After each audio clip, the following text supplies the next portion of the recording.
All right, looks like we're gonna be going live in a couple seconds here. Waiting for everything to get, I don't know what the word is. And all right, I think you can see me now. And we are live. Welcome back to the channel. My name is David, and this channel is for authors who want to turn their writing, their word, their passion for storytelling into a full-time job, into something that's financially robust and just helps you live and create the life that you want. And so all these videos and tutorials and different series that I do are all just trying to show you a little behind the scenes of what has worked for me. I went full-time in writing almost a full year ago now. I was writing part-time before that, in the mornings and in the evenings for about 3 to 5 years, depending on how you measure that exactly. And so I'm just trying to share a little bit of what actually worked for me. I feel like there's not a lot of great information out there for people who are actually in it and growing. There's a lot of the two ends of the spectrum, like people who aren't having any success with it, and then people who are making multiple 6 figures a year from their books. So I'm just kind of down in the middle, more at the beginner stage. I want to share this part of it and my journey, kind of just expose what it actually looks like in real time. With all that said, we are going to be starting a new series every Friday for at least the next few weeks. Hello there, got a nice little comment. So we are going to be talking about writing your first fiction book. So up until this point in my life, I have only exclusively written nonfiction. Probably, I think in all, we're around 26 titles total over the last 7 years that I actually did it, the last 3 years being more serious. So, I know that genre, I know how to work within the nonfiction realm, I know how to pick categories and topics and books that will create the kind of income that I need and then lead into the back end that will produce the results that I'm looking for. So with all that said, I have flirted with the whole fiction idea for a long time, as most writers do. And so what I want to do is kind of, put that process out in public for all of you. So today's video is just going to be covering what this is going to look like. I'm going to get a little bit embarrassing with what my relationship to fiction was up to this point, and then how I'm going to look at it going forward. And I think you're going to get a lot of just helpful information of what the process looks like, whether you're writing your first fiction book or maybe you want to transition from nonfiction to fiction and you just want to play around with that and see what it might actually look like done live. So we're going to go ahead and share my screen with you. And you should see a nice little Google page up here first. And so the first thing I'm going to tell you are, what fiction stuff have I written in the past? And so there's only 2 examples, and they're both a little embarrassing because, that's just what they are. First of all, I wrote a bunch of fan fiction for the show Heroes. If you were a fan of that show, I think it's one of the best sci-fi shows of all time. And it's a pretty broad cast of characters. They all have mutant-like powers that was initiated by this eclipse, and it's just a really cool show. I loved it. I own all the seasons, so shout out to that. But anyways, so I wrote, I was in a few different communities of fans for the Heroes genre or series, and I wrote a bunch of fan fiction. I created characters within that world whose stories would sometimes overlap with the main storyline that was going on in the series. And that was kind of my first exposure to what fiction writing could be like. I wasn't trying to teach anything or explain anything, not really. I was mostly just learning how to build a character, build a world, work within this, storyline that had a beginning, middle, and end. And it was fun. Obviously, what I wrote wasn't very good. I tried to look it up when I was thinking through writing fiction over the last few weeks. I tried looking it up, and it's just painful to read. I was writing that stuff when this show was out, so over a decade ago, and thankfully my writing has come a long way since then. So, if that was embarrassing enough, the second little, foray into fiction writing I had was writing about my favorite video game, which was World of Warcraft. And so I did a bunch of fan fiction for this too, as has there's 10 million players who play this game, so obviously there's going to be other nerdy people like me who want to build their own stories within that world. One cool thing about this particular brand is because it is such a large entity, just asset in terms of ideas and products that they have within that world, because it's been around for over a decade now, and I can't even count how many books there are within that world. So if you think of Star Wars and how vast that intellectual property universe is, World of Warcraft is essentially on that same level, if not even a little bit bigger, just because of how fast it's been able to take advantage of the internet culture. So again, as you can see, the two different fiction opportunities or test experiments that I did were both very much community based. So I was already part of a heroes community, and that kind of drove the kind of stories I tell. And then I had pretty immediate feedback when I would post it, because people there, I'd write it just a normal Facebook post, or in, you could do articles and then post it on Facebook. So I would write that, get comments, get feedback, and it was helpful. Same thing with this. I had a lot of other nerdy friends with me who enjoyed playing this game, who knew the world, and so when I wrote things about it, they could give me feedback. They could keep me accountable in terms of the kind of world I was building. Was I staying true to the elements that they were familiar with? And then was I building a character that they wanted to read about? Again, I wasn't very good at this. This was at a very, very early stage in my writing career, where I was still trying to figure out what I wanted to write and finding my voice. I ended up spending the next large portion of my writing career in the academic field and then nonfiction. And so I've done that. I've gotten pretty good at it. I know how to convey convincing idea through nonfiction. There's still storytelling elements when you're writing good nonfiction, but it's different. It's night and day when you're trying to write a fiction book. With all that said, I want to talk about the genres that I'm interested in, and I'm going to show you how I plan to get into that a little bit more. So, both of these are a little sci-fi, fantasy, in that kind of realm. If I look at what I've actually been reading lately, the last few years, most of the fiction books I've picked up were fable or allegory related. If you're not exactly sure what that means, the gold standard for that genre is The Alchemist. It takes an idea, which is fulfilling your dreams and so on, and then crafts a story which illustrates that idea. And so, yes, you connect with the characters and you remember the story, but the main push behind that book is that you're internalizing this lesson that they're trying to communicate. And so with that, I made a little Excel sheet. I like Excel. That should tell you the kind of person I am.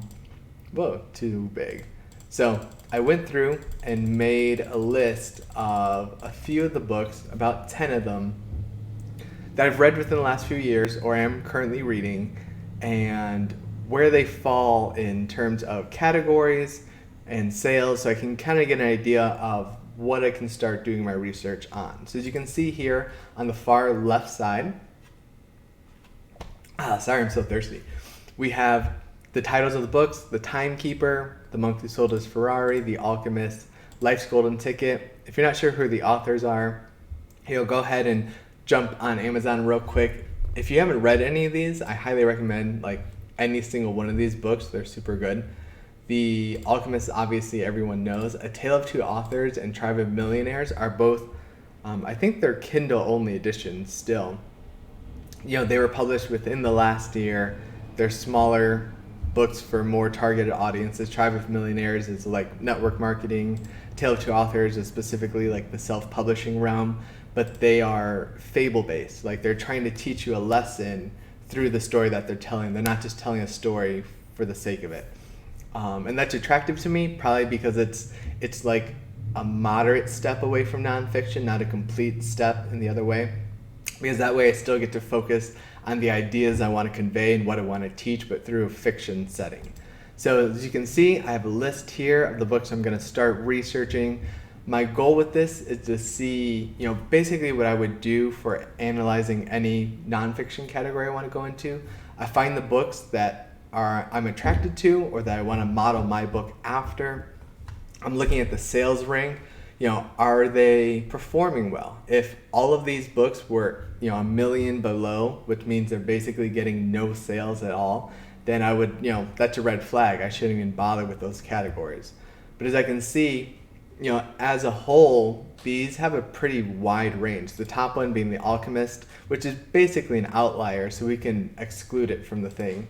But the top ones are in the 20s or 30,000 range, so they're selling a copy or two a day, depending on the time of year and so on. And then the lowest ones are in the 500,000 or below, but again, that's only one of all 10 that I looked at. And so that one is probably selling a copy a month, depending again on the time of the year. When I looked, one interesting thing is when I looked at the categories, most of the categories ended up actually being fiction or nonfiction categories. So all these are fiction titles, but they're marketed within nonfiction categories. That was something I didn't know or didn't expect. So that's something I'm going to keep in mind as I'm going through this research. Now, stepping back as an aside, everything I'm doing now, I've explained in the Write Your Book course that I have, and then I've written a bunch of notes on the side, for the last few years, and they've just been kind of scattered. And I feel like there's a lot of useful information in there, things I've shared with people, little talks and podcasts I've given. So I'm bringing all those together in what I'm hoping will be a nice, consistent package to make a short ebook. Not that short, it's probably be 200 pages. That's going to explain a little bit more of these processes that go into actually selling your book. So if you're interested in that, make sure you subscribe so you can be notified when things like that, the projects I'm working on, come out. With all that said, let's get back to the categories. Most of them only have one or two categories that they're ranked in. Some have 3 categories. And again, all of these are fiction books ranking in nonfiction categories. So part 1 of my research is going to figure out why that is, what other related books are within here that might appeal to me and the type of book I want to write, and then is that the right strategy? Is there actually better fiction categories that these should be in, and that could present an opportunity for what I want to write? Now, that was a little bit of research on what I'm looking into. So I'm, right now I'm thinking about the fable/allegory categories as what I possibly want to write in. However, I'm pretty open. I do also read a fair amount of science fiction. By that I mean maybe a book a quarter. That's pretty much the only other fiction type I write. In terms of what I consume, though, I consume a lot of sci-fi TV shows. Anything that's in a spaceship, I'm pretty much on board for. I think it's really cool. And then a lot of Hallmark movies. My wife loves those, and I was so-so about them at first, but over the years, we've been married since 2016 now, so we've watched a lot of Hallmark movies in that time. And those are basically sweet romance. That's the subcategory they would fall into. I enjoy those. They seem very straightforward. They're clean. So they appeal to a very wide audience. And the story elements there seem pretty basic in terms of there's not a huge cast of characters. Usually the 2 main love interest people, and then 5 to 10 other minor characters who are in the background who are helping facilitate the interactions of the main 2 characters. So as a genre, it seems like something simple enough where I could, just start to learn my fiction chops. I know romance is crazy competitive, but just as a simple way to start learning how to tell a story well, I think that's a genre I could also look into. Some of the resources I'm going to be using when it comes to learning how to do this fiction well, how to tell a story, how to pick the genre. Basically I'm treating this like I'm I'm a brand new writer from start, because fiction, selling fiction, marketing fiction, creating a great fiction product is different than a nonfiction one. And so I don't want to assume anything. I want to really start from scratch and get this right. So if you have not yet checked out Chris Fox's Write Faster, Write Smarter series, all of his books right now are available for 99 cents, which most of them are usually at the $5 mark. So if any of these have been on your list and you haven't grabbed one yet, go ahead and do that. I've read, I think, every single one except the Relaunch Your Novel book right here. So I'm going to go through them again because I did them within the context of nonfiction. Now, I'm going to go back, and the first one I'm going to read is the third one, Write to Market, and I really want to think through how this could apply to my fiction ideas. So that's going to be step one. Step two, it's going to be using the K-Lytics platform. Next week, I plan to do a little tutorial on what it actually is. I don't see a lot of people talking about it as much as maybe a year or two ago. I'm not sure why that is. Maybe everyone who uses it is like not sharing it because it's such a great tool, and so they're keeping it on the down low. But when it comes to figuring out, great categories, great genres to write in, how to choose keywords, all the kind of back end stuff that helps position your book well to sell on Amazon, K-Lytics helps you do. So I'm going to do a little research in there for my fiction book. Next week, if you just want a general overview of what this program does, I'm going to be giving a tutorial on that. And then just like as a reminder, I'm going to be covering my fiction process every Friday, ideally for the next, however long it takes me to get this first book done. It's obviously going to be slower than a normal nonfiction project because it's my first one. My goal would probably be to have my first fiction book done and available on Amazon by the end of June or very beginning of July. That's might be wishful thinking at this part, but that's what we're going to aim for and see what we can create during that time. So again, thank you for watching this. I hope you found it kind of helpful, kind of just an invitation to what we're going to be spending time here every Friday. If you have not yet written a fiction book, or you're thinking about doing that, or you have, but maybe you're just want to follow me along the process and see if there's something you can learn along the way, then you are invited to subscribe and hit that like button and just join this journey as we go through it. Again, every Friday I'm going to be showing you behind the scenes of where I am in the process. By next Friday, what I hope to have is a clear idea of the actual genre I'm going to be writing in. So I'll have that nailed down based on what Chris Fox is writing, what the K-Lytics information is showing me, and what I feel like I can produce well as a first-time fiction author. And then going forward, I'm just going to show you what that process looks like in terms of the weekly writing, the budgeting for editing, cover design, marketing, and so on. So hopefully at the end of it, we have a nice, successful book project that we can show off, and we have like the whole backlist of information so you can see everything in public. All right. Thank you again for watching this. I hope you enjoy your Fridays, and just keep writing. I'll see you next time.